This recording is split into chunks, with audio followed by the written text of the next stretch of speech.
Senhor Jesus, nós te agradecemos por essa oportunidade, estarmos junto com os irmãos, podemos desfrutar da tua presença, do teu dispensar, da tua palavra.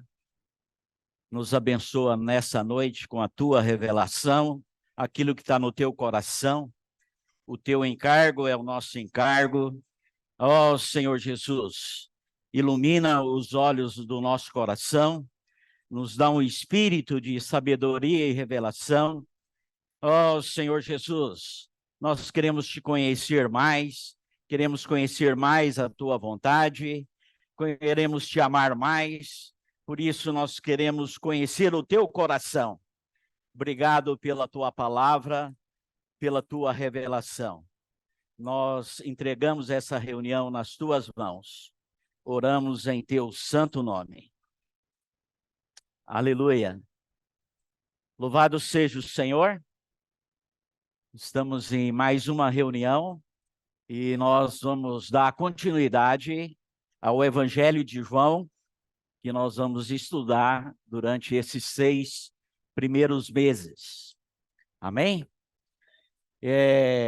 O Evangelho de João, ele nos mostra uma pessoa, e essa pessoa é o nosso Senhor Jesus Cristo. O centro é Cristo. O centro da igreja tem de ser Cristo. O centro da nossa vida também é Cristo. O centro da nossa família também é Cristo. Então, tudo que nós precisamos está em Cristo. Ele é a solução de todas as nossas dificuldades. Ele é a solução de todos os nossos problemas. Cristo nos satisfaz plenamente. Louvado seja Deus. Por isso, no Evangelho de João, nos mostra, né, como o irmão nos compartilhou na semana passada, né, os 4 evangelhos, né, fala da pessoa de Cristo. E cada evangelho mostra o aspecto do seu viver de Cristo aqui na terra. Nós vimos Mateus, né, que mostra o Senhor Jesus como rei. Né? Nós vimos Marcos, que mostra o Senhor Jesus como um servo. E também nós vemos Lucas, que mostra o Senhor como homem. E o Evangelho de João, que mostra o Senhor como Deus, o Filho de Deus. Louvado seja o Senhor. Todos esses aspectos, irmãos, é para alcançar a cada um de nós. É para que nós possamos experimentar os aspectos desse Senhor, que é tão grande, que é tão maravilhoso, que é perfeito, né? Esse Senhor que é acessível a nós. Esse Senhor que está conosco todos os dias, até a consumação dos séculos. Ele está acessível a mim, acessível a você. Basta nós clamar o nome do Senhor, nós invocamos o nome do Senhor, Senhor Jesus, nós oramos ao nosso Senhor, né? Nós podemos ter comunhão com Deus, nós podemos ter intimidade com Deus, e Ele se revela a essa pessoa maravilhosa para cada um de nós. O desejo de Deus é ter comunhão com o homem. Essa é a alegria de Deus, esse é o prazer de Deus, é ter comunhão com o homem, comigo e com você. E os aspectos que nós vimos dos evangelhos, que mostra cada face do Senhor, é para nos alcançar, para que nós possamos ter uma experiência viva e real com o Senhor. Como nos mostra em Mateus, que nos mostra ele como um Senhor, como o rei do reino dos céus. Esse rei, ele precisa de um povo, ele precisa desse povo para ele governar. Sem povo, não tem governo. Pode ter rei, mas se não tiver o povo, como o rei vai governar? Então, nós somos do Rei, que é o nosso Senhor Jesus. E nós precisamos do povo, que somos nós, o povo da igreja, os filhos de Deus, para que o Senhor possa governar. O Senhor quer governar a minha vida, a minha família, o meu trabalho, a vida de cada um de nós. A nossa vida tem de ser um com o Senhor. Então, nós vemos que nos aspectos de Mateus, ele é o Senhor, né? Ele quer governar, ele quer ter a primazia na nossa vida. Ele quer ser o primeiro na minha vida e na sua vida. E nós vimos no aspecto de Marcos, que ele é como um boi, como um servo, né? Nós vimos que ele não tem genealogia, porque ele é um servo, um escravo. O Senhor veio não para ser servido, mas ele veio para servir. Você também, né, nesse aspecto, nós vivemos a vida da igreja para servir uns aos outros. Tem serviço de criança, precisa de servos. Tá certo? Tem serviço de música, precisa de servos. Tem serviço de recepção, precisa de servos. Precisa visitar irmãos, tem irmãs que são servas. Irmãos que visita, precisamos pregar o evangelho, né? Tem os irmãos e irmãs que são evangelistas. São servos para servir. O Senhor precisa desses aspectos na nossa vida. Vem a conferência dia 2 e 3 de dezembro aqui em Uberaba. A gente vai receber irmãos do Triângulo Mineiro, de Goiás, do estado de São Paulo, Rio de Janeiro. Tá certo? Quem vai preparar o almoço? Quem vai preparar o café? Quem vai estar no serviço de limpeza? Quem vai estar responsável pelos crachá? Ou nós temos uma varinha e tudo, irmãos que servem na recepção. Tchum, é assim, irmãos? Não, nós precisamos de nós, da igreja, dos irmãos que dispor para servir. Você está tendo a experiência que o Senhor teve aqui na terra como um servo, servindo os irmãos, servindo as pessoas. Tá certo, irmãos? Também nos mostra em Lucas o Senhor como um homem. Como homem, ele tinha os mesmos sentimentos que nós temos. O próprio Senhor Jesus, em Lucas, mostra que ele chorou. Você já chorou alguma vez na vida? Eu já chorei várias vezes. Você já chorou pela sua família? Já chorei. Pelos irmãos? Já chorei. O Senhor também, ele chorou pelas pessoas. Quando Lázaro morreu, ele ficou triste. Ele chorou. Porque ele tinha os mesmos sentimentos que nós temos. Porque ele era o homem. Né? Ele era Deus, mas, né, veio para dentro de uma barriga de uma mulher 9 meses. Nasceu como homem. E como homem, ele tem as mesmas dificuldades que nós temos. Por isso, ele pode se compadecer de nós. Ele conhece o que é a natureza humana. Lá em Evangelho de João fala, né? Que o Senhor sabia o que é a natureza humana. A natureza humana é fraca, ela cai. Mas esse Senhor é aquele que nos sustenta, é aquele que nos dá a mão, aquele que nos levanta, para que nós possamos prosseguir na carreira que Ele propôs a cada um de nós. E agora em João, nos mostra como Jesus, como Deus, né? Na figura de uma águia.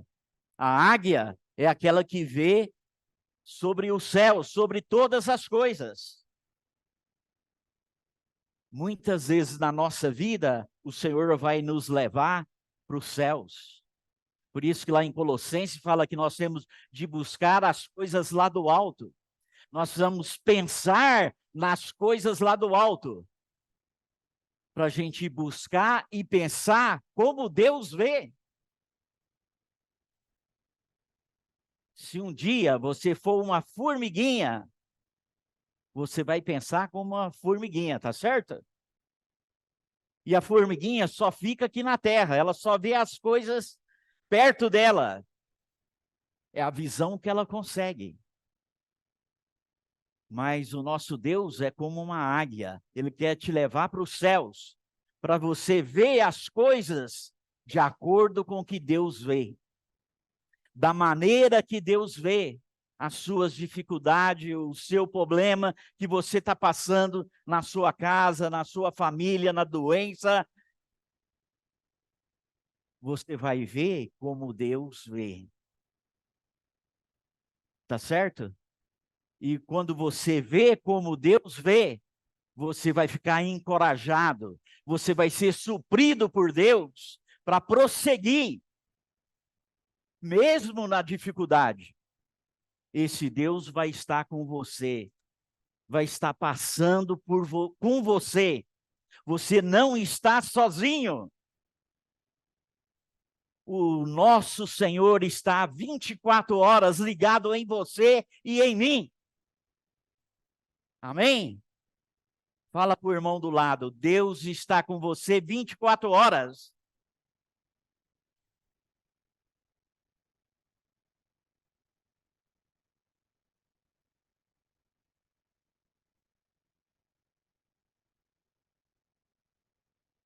Muitas vezes, quando nós trabalhamos, nós cansamos.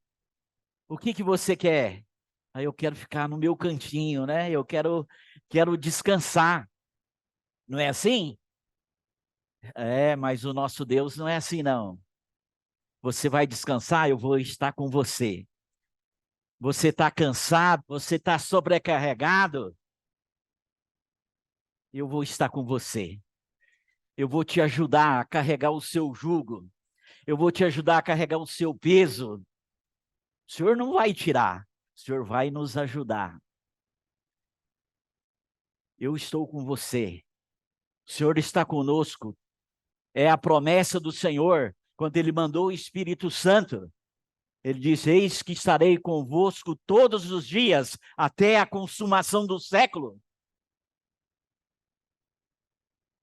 A gente vê uma criança, quando quebra alguma coisa, ela tenta esconder dos pais, é ou não é? Mas a hora que o pai e a mãe olham para aquela criança, ele sabe que ela está mentindo, né? Que foi ela que quebrou, né? Caiu, né? Só tá ela na sala, mas caiu, deve ser vento, alguma coisa, tá certo? Irmãos, o Senhor está com você, o Senhor está comigo. Para nos ajudar, para nos encorajar, para nos fortalecer, para nos suprir. Esse é o nosso Deus. Por isso, os evangelhos é para nos mudar, é para nos transformar. O evangelho é para nos dar vida, é para nos suprir.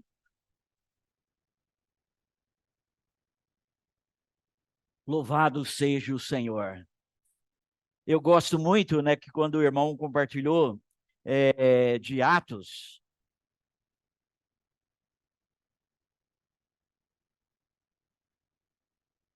Atos capítulo 3,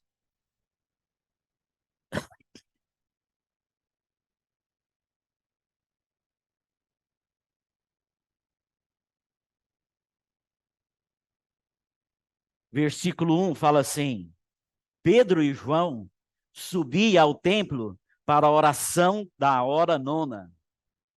Era levado a um homem coxo de nascença, e o qual punha diariamente à porta do templo, chamada Formosa, para pedir esmola os que entravam. Vendo ele a Pedro e João, que ia entrar no templo, implorava que lhe desse uma esmola. Pedro, fitando juntamente com João, lhe disse: olha para nós. Ele olhava atentamente, esperando receber alguma coisa. Pedro, porém, lhe disse: não possuo nem prata nem ouro, mas o que eu tenho, isso te dou. Em nome de Jesus Cristo Nazareno, anda. Anda. Olha só, irmãos. Esse estava no templo todas as vezes, pedindo, diariamente, implorando para receber alguma coisa. Todos nós pedimos. E quando nós pedimos, nós queremos receber alguma coisa.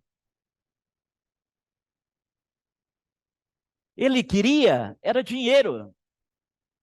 E Pedro falou: eu não tenho ouro e nem prata, Pedro e João. Mas o que eu tenho, eu lhe dou. Né? O que eles tinham? Jesus. Irmão, o que você tem para dar para as pessoas? Jesus. As pessoas não precisam de esmola, elas precisam de Jesus. Olha, ela estava diante do templo. Quantos anos? Mas o templo não podia fazer nada para aquela pessoa. Nada. Irmãos, só Jesus pode fazer. O que nós precisamos dar para as pessoas é o Senhor, é Jesus Cristo, porque Ele pode curar as pessoas, Ele pode salvar as pessoas. Se você vê no Evangelho, o Senhor mostra que as pessoas estavam aflitas, as pessoas estavam desorientadas, sem direção, porque não tinha pastor. Hoje, quantas pessoas, irmãos, do nosso convívio, no trabalho, na faculdade, na escola, vizinho, vizinha, amigos, parente, não tem, está desorientado, não sabe o que faz. Nós vamos ser como João e Pedro. Nós temos Jesus. E nós precisamos dar Jesus para essas pessoas. E por isso, olha só, ele olhava atentamente esperando receber alguma coisa. Irmão, as pessoas estão atentamente esperando alguma coisa de nós. E nós temos. Nós temos, irmãos. Você tem, eu tenho. Nós temos de dar aquilo que nós temos, que é mais precioso, que é o nosso Senhor Jesus, o que é o Evangelho de Deus, que é o poder de Deus para a salvação de todo aquele que nele crê.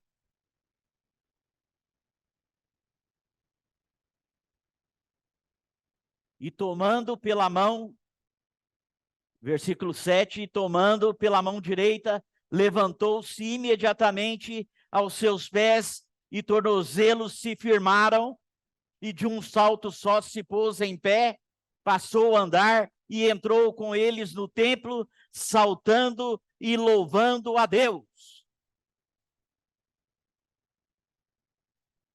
Você é o instrumento de Deus hoje para salvar as pessoas. Você é Pedro e João hoje.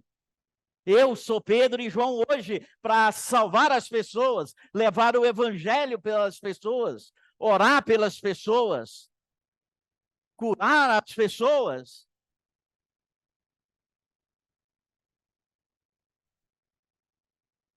Por isso nós somos a igreja de Deus, a casa do Deus vivo. Vamos ler 1 Timóteo, capítulo 3.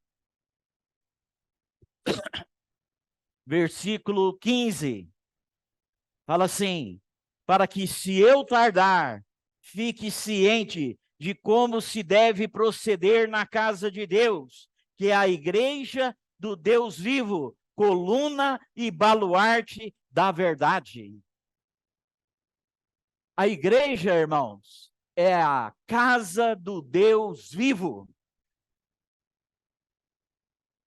A igreja não é um templo morto. A igreja é eu, você, é algo vivo. Você vem, é para o local de reunião. Mas você é uma coluna na casa de Deus. Você é algo vivo na casa de Deus. Você é um filho de Deus. Nós somos a igreja de Deus. Nós somos o povo de Deus.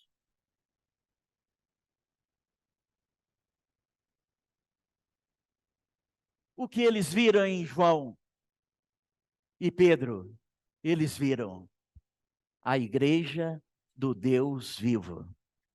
Ali tinha duas pessoas que eram membros do corpo de Cristo, que era coluna no corpo de Cristo. Você é um membro, eu sou um membro do corpo de Cristo. E nós podemos dar aquilo que as pessoas precisam, aquilo que elas estão carentes, aquilo que elas necessitam. Elas precisam de uma pessoa viva e real. Como nós cantamos, ela não precisa de uma religião, ela precisa do Deus vivo. Esse Deus vivo está dentro de você, está dentro de mim.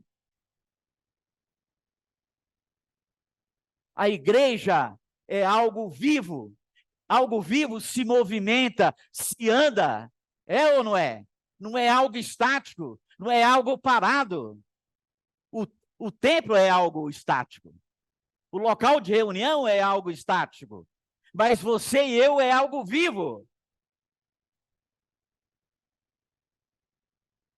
E por isso, em João nos mostra que temos a palavra, que é o próprio Deus, que é o próprio Cristo, e essa palavra gera testemunho. Esse testemunho é eu e você.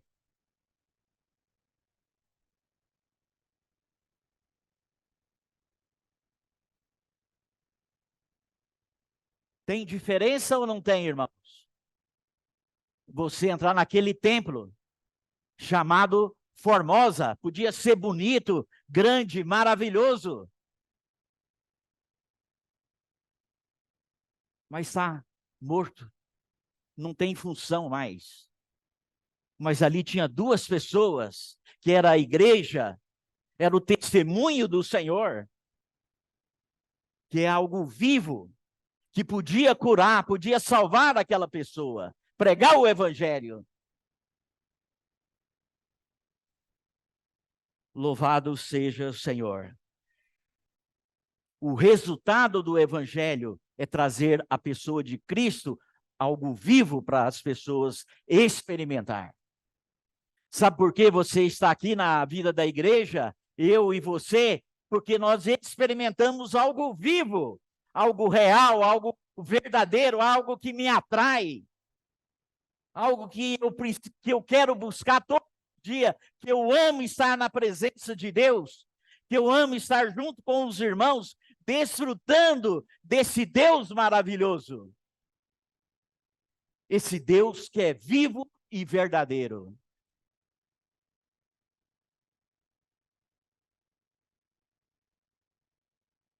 Irmãos, não pense isso como uma história de Pedro e João. Isso é algo verdadeiro, isso é algo vivo. Que Deus quer que eu experimente, que você experimenta. E como é que você experimenta esse poder? É pela palavra de Deus.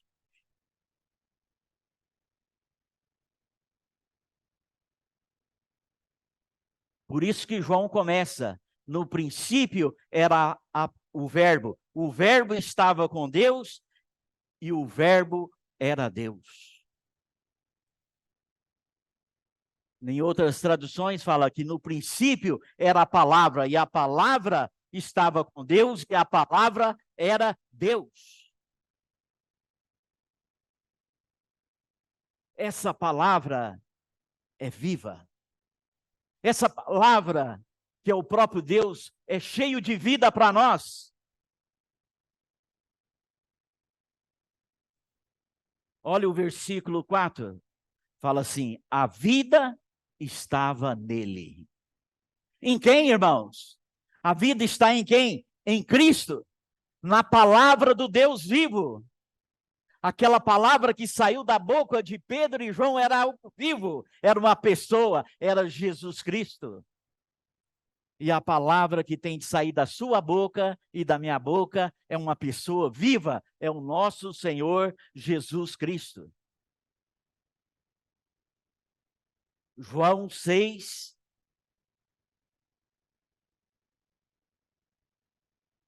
63. O Espírito é que vivifica, a carne para nada aproveita. As palavras que eu vos tenho dito são Espírito e são vida. A palavra é Espírito e é vida para nós. Essa palavra também, ela é cheio de graça e de verdade, porque ela habita em nós, ela habita em cada um de vocês. Evangelho de João, capítulo 1, versículo 14.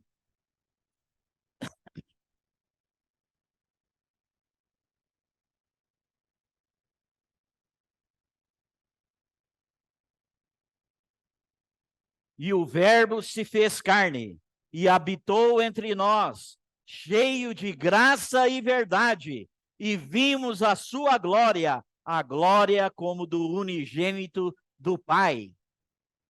Outras traduções falam, né, que a palavra, ele tabernaculou entre nós, cheio de graça e de verdade. A palavra também é graça, a palavra também é verdade. Essa palavra está acessível a nós. E essa palavra também é cheio de amor. Essa palavra também é cheio de luz. Evangelho de João, capítulo 3, versículo 16, fala: porque Deus amou o mundo de tal maneira que deu seu Filho unigênito, para que todo que nele crê não pereça, mas tenha a vida eterna. Deus amou o mundo inteiro, Deus amou a mim, Deus amou a você, de tal maneira, de tantos habitantes que tem Uberaba, Deus escolheu você, Deus escolheu a mim. Que privilégio, irmãos! Fala para o irmão do seu lado: você é um escolhido de Deus.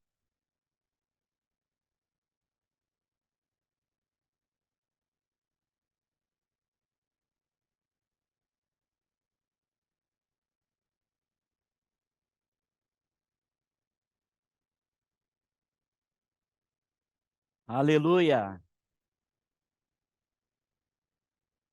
Por isso, irmãos, também lá fala, o Evangelho de João, capítulo 8, versículo 12.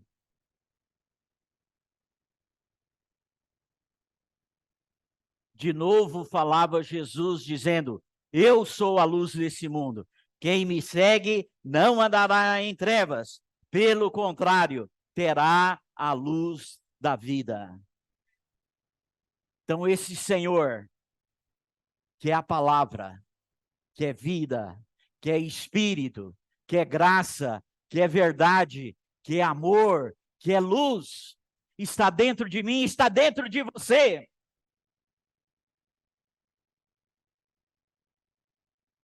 Por isso que o Evangelho de João tem uma declaração. Declara Cristo. Revela Cristo. Expressa Cristo. Explica Cristo e define Cristo. Evangelho de João, capítulo 1, versículo 18.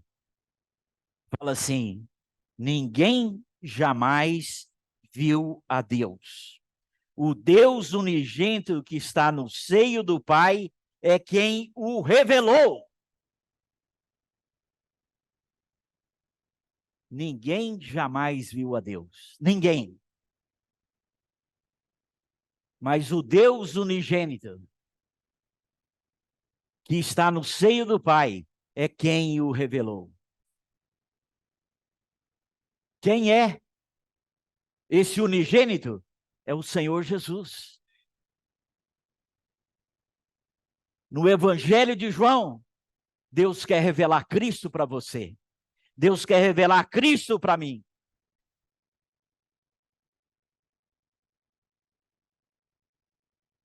E é isso que nós precisamos, irmãos, de Cristo na nossa vida, Cristo no nosso viver.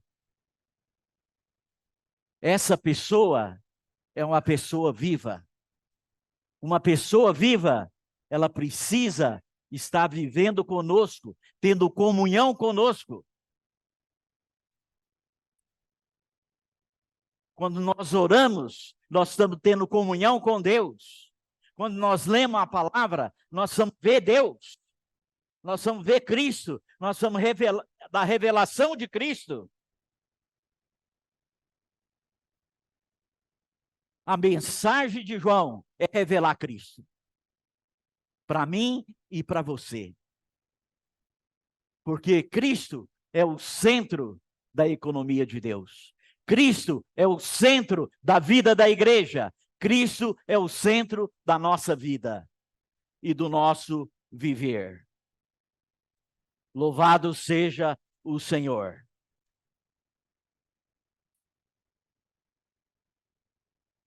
Esse versículo, Evangelho de João, capítulo 1, versículo 15, fala: João testemunha a respeito dele e exclama: este é de quem eu disse, o que vem depois de mim tem, contudo, a primazia, porquanto já existia antes de mim.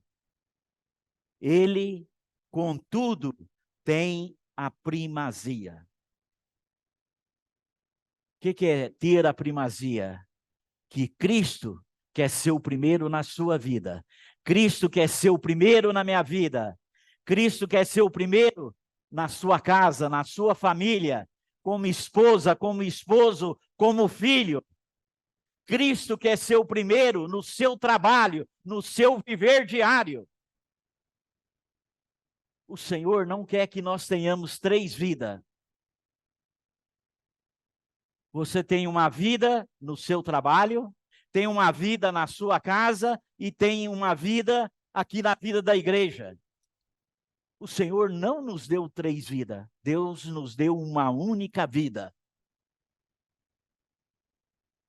E essa vida, Deus quer que nós vivemos nos 3 aspectos do nosso viver diário. Quando você está no seu trabalho, no seu serviço, Deus está com você. Quando você está na sua casa, com a sua esposa, com seus filhos, esse mesmo Deus quer que você tenha a mesma vida, o mesmo viver.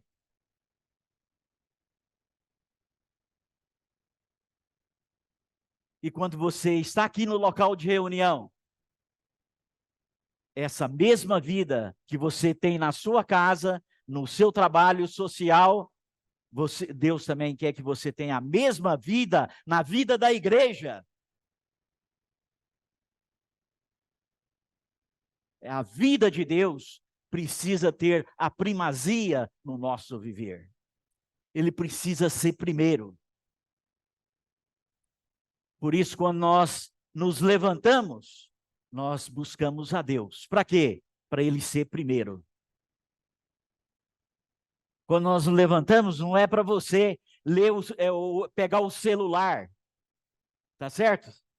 E a hora que dá aquele barulhinho lá que chegou mensagem, você fica, oh, quem será que mandou, né? O que aconteceu, né? Tá certo? Não durma no seu quarto com o celular, deixe ele na sala. A hora que você levantar, tenha comunhão com Deus. Invoque o nome do Senhor, né? Lê a palavra de Deus, tenha comunhão com Deus na palavra do Senhor. Respira os seus encargos na vida da igreja, ora pelos irmãos, ora pelo evangelho, ora pelas reuniões, né? Ora pelos grupos familiares, ora pelo seu vizinho, que às vezes você não gosta muito, o seu colega de trabalho, pelo seu chefe, na escola, na faculdade, ora por eles. Se você tem comunhão com Deus, Deus vai ter a primazia na sua vida. E se Deus tem a primazia na nossa vida, nós vamos ser a igreja do Deus vivo. A igreja do Deus vivo manifesta Cristo, expressa Cristo e declara Cristo. Não é essa a nossa experiência, irmão? Quantas pessoas falam, puxa, você parece que é diferente, né? Todo mundo xinga, todo mundo fala, todo mundo discute, briga, e você parece que é uma pessoa diferente. É Cristo, irmão. É Cristo que faz a diferença. É Cristo que é o nosso testemunho. E quando Cristo tem a primazia em nós, nós manifestamos Deus, nós expressamos Deus e nós declaramos Deus. Então, por isso, né, os evangelhos é para aplicar na nossa vida, é para nos salvar, é para nos dar a vida de Deus que está em Cristo Jesus. Essa vida é luz, é graça, é verdade, é amor, é tudo aquilo que você precisa e nós precisamos. Amém? Que o Senhor nos abençoe.